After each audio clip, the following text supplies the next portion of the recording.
4, 5, 6, 7, 8. Je relâche, j'inspire.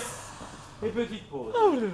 La compagnie Maurice et les autres navigue entre théâtre et musique avec une idée fixe, créer des spectacles populaires et adaptables partout.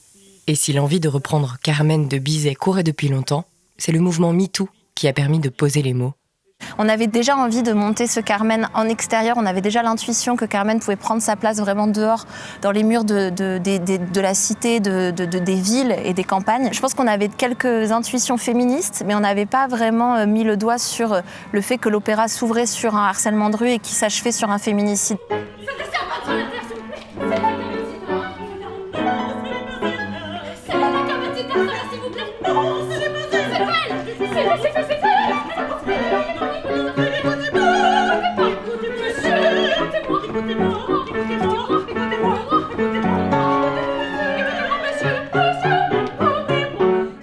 On avait déjà l'intuition que Carmen, par exemple, on ne le mettrait pas en scène comme un personnage séducteur à qui, finalement, ce qui arrive est bien fait, ou en tout cas qu'elle l'ait bien cherché, parce que c'est souvent ça qu'on a vu dans les mises en scène de Carmen, c'est qu'au fond, elle l'a bien cherché.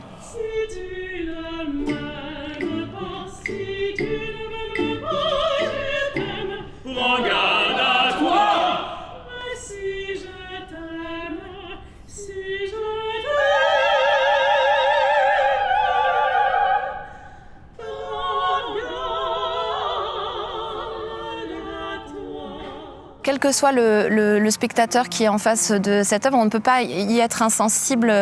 Déjà, musicalement, c'est quand même quelque chose qui nous reste dans l'oreille et qui fait partie d'un patrimoine un peu commun. Donc on a une forme, en tant que spectateur, d'empathie qui se met, je pense, assez vite en place, qui est renforcée par la mise en scène, qui est quand même volontairement au début assez joyeuse, assez festive, assez même parfois caricaturale dans le jeu d'acteur.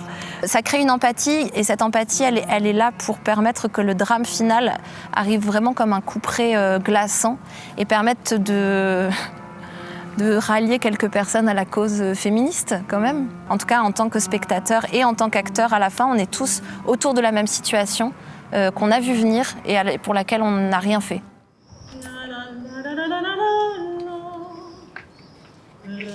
Des remparts de Séville, chez mon ami Aspasia, j'irai danser la Ségudie-Boire du Manzanilla. C'est super plaisant parce qu'il y a une grande liberté, parce qu'on s'appuie vraiment, le public devient quasiment un élément de décor de la scénographie générale. Et il y a quelque chose d'à la fois joyeux, très direct, mais c'est sûr que du coup, il y a un peu commun à toute l'équipe de chanteurs cette manière de chanter en français, de passer du parler au chanté, de chanter sans rouler les airs. C'est cet aspect très direct dans le chant. Sous le rythme de la chanson, le rythme de la chanson, à grande folle s'enfiévrer, et le Célysée en hiver, emporté par le temps.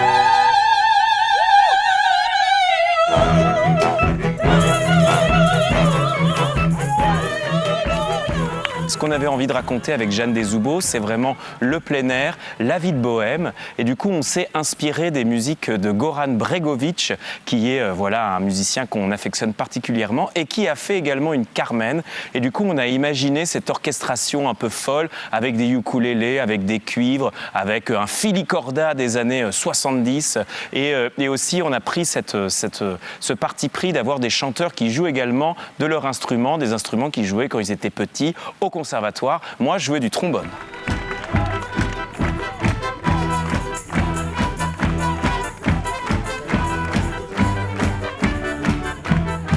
Ici, le décor, c'est le paysage.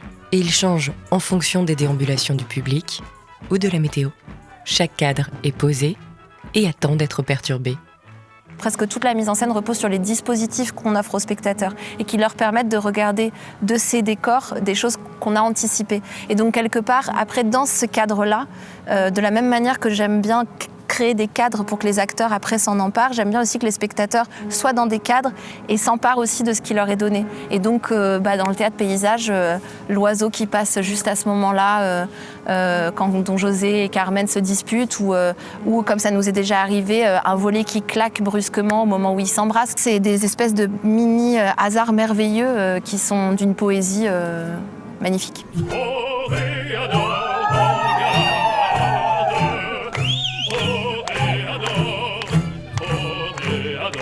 C'est quelque chose que j'adore, j'y tiens beaucoup dans quasiment tous les spectacles.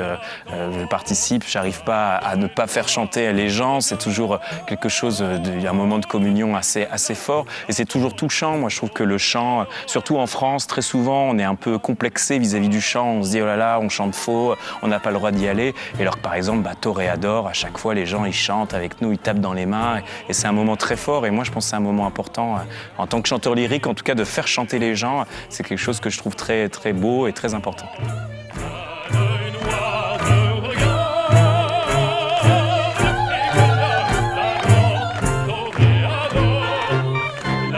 L'amour